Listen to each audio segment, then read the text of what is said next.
Good morning all of you. तो good morning बच्चों। आज हम लोग लेके आए हैं इकोनॉमिक्स का इम्पॉर्टेंट क्वेश्चंस जो कि 2023 में बिहार बोर्ड में आ सकता है। पिछले कुछ दिनों से हमने कोई भी वीडियोस नहीं बनाई थी, यूट्यूब पे नहीं डाला था कुछ पर्सनल रीजंस के कारण। अब हम लोग आपके समक्ष हैं। हम लोग अब डेली आपके लिए वीडियोस लेके आएंगे। बिहार बोर्ड, सीबीएसई, आईएससी तीनों बोर्ड के लिए वीडियो लेके आएंगे हम लोग।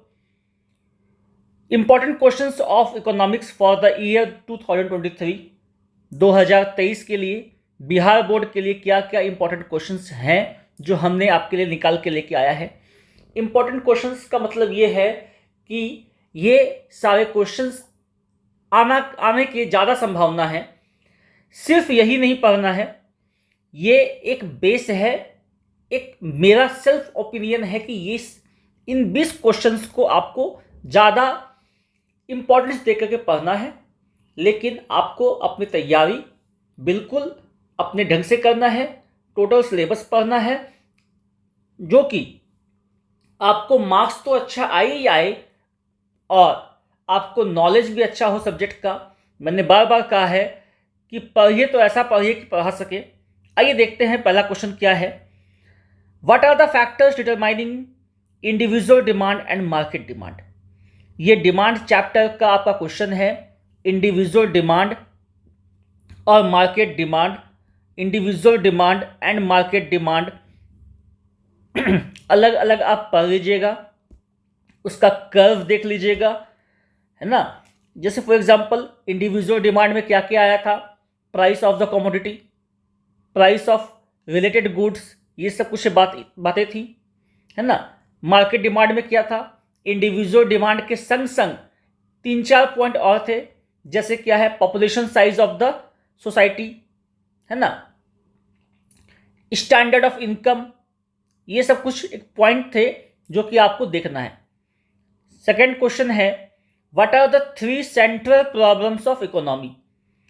इकोनॉमी का 3 सेंट्रल प्रॉब्लम क्या है। फर्स्ट चैप्टर का क्वेश्चन है 3 सेंट्रल प्रॉब्लम क्या है। What to produce, how to produce and for whom to produce. इसको आपको ठीक से सजा के लिखना है। नेक्स्ट है, what are the difference between micro and macro economics.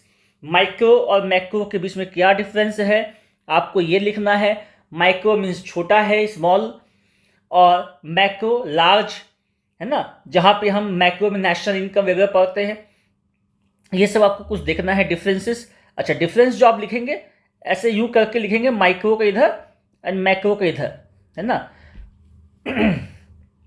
आगे मूव करते हैं। How does economic problem arises. कैसे एक इकोनॉमिक प्रॉब्लम अराइज होता है, क्यों एक इकोनॉमिक प्रॉब्लम अराइज होता है। मैंने आपको कहा था, मैंने कई बार क्लास में भी समझाया है। और क्यों होता है ऐसा, क्योंकि आपकी अपेक्षाएं ज़्यादा हैं। वांट क्या है, अनलिमिटेड है। आपके पास उस वांट को पूरा करने के लिए आपके पास जो संसाधन है वो कम है, रिसोर्सेस आर लिमिटेड। और जब संसाधन मिल भी जाए तो अब आपका क्या है, दिमाग चलने लगता है। There are different options of same resources. तो ये सब कुछ बातें हैं। What are the characteristics of indifference curve. Indifference curve का कैरेक्टरिस्टिक क्या है, इंडिफरेंस कर्व होता क्या है।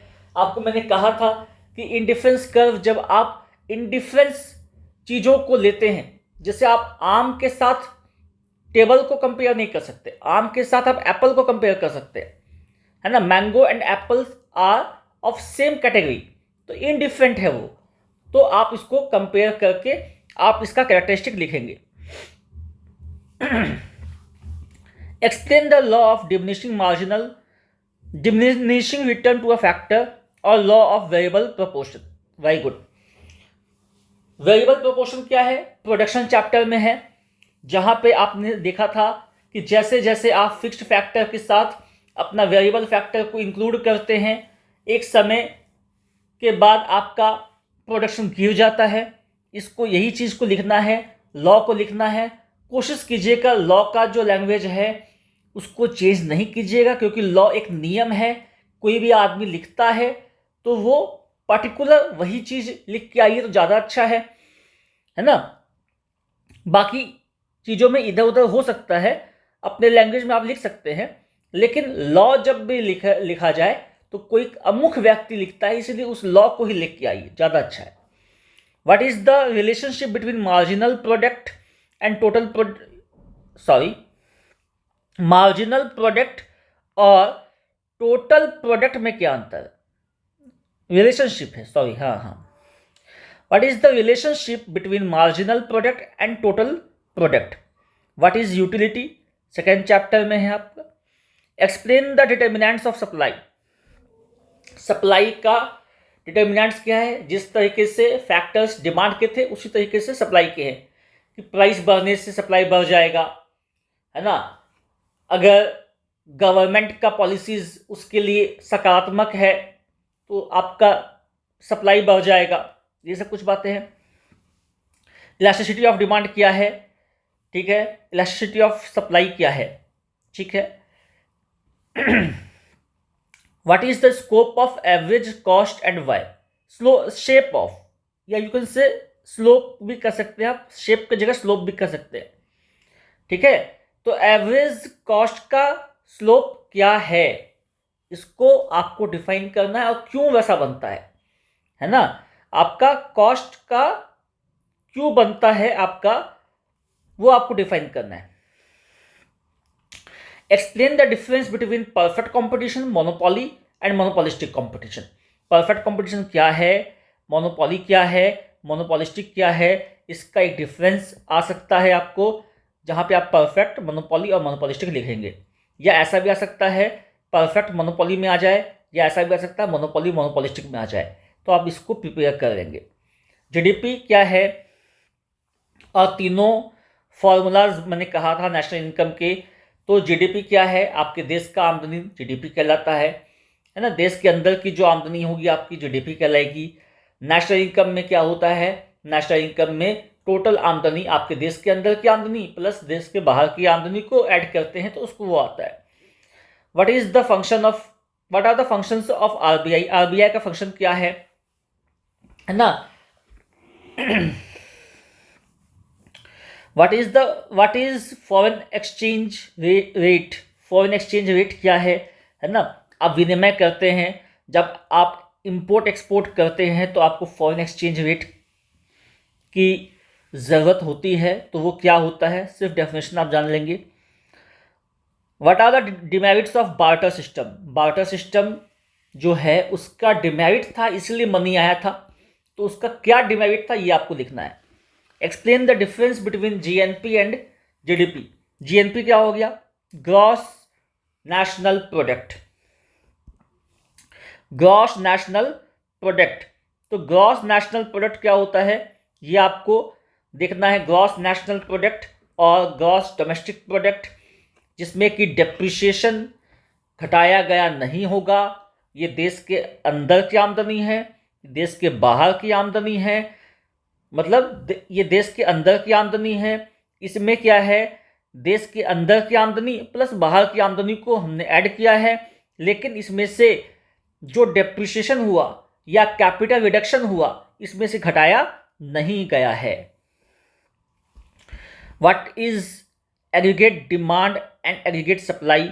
Aggregate demand aggregate supply macro economics का पार्ट है ना। इसका डेफिनेशन आप याद कर लेंगे। पीपीसी क्या है? पीपीसी क्या है आपको ये समझना है, ये जानना है, ये याद कर लेना है। और कनकेव क्यों होता है, उसका ओरिजिन से ये भी आपको जानना है। प्रोडक्शन पॉसिबिलिटी कर्व क्या है और वो कनकेव क्यों होता है, इसको आपको लिखना होगा। What is the curve of elasticity of demand? What is the unit, हाँ, what is the curve of elasticity of demand when हो गया, when it is unitary and y? जब यूनिटरी मतलब कि e इज इक्वल टू 1 होगा तो क्या इसका कर्व होगा, तो क्या होगा इसका कर्व? हाइपरबोला होगा। है ना। खैर जो भी है आप इसको देख लेंगे और विशेष रूप से इस क्वेश्चंस को आप याद करेंगे, प्लस याद करके लिखेंगे 2 बार, अपने आप आपको सब कुछ याद हो जाएगा। और इस क्वेश्चंस के इधर इधर उधर क्वेश्चन इससे ही क्वेश्चन आ सकता है, आएगा तो मतलब इर्द गिर्द से ही क्वेश्चन आएगा, आपको ज़्यादा कुछ पढ़ना नहीं है। ये अगर आपको याद हो गया है, ये 20 क्वेश्चंस याद हो गए हैं आपको, तो आपको सोचिए कि 80% ऑफ द सिलेबस आपको याद हो गया है। ठीक है, thank you all of you, और अच्छा से एग्जाम दीजिए। और बिहार बोर्ड के बच्चे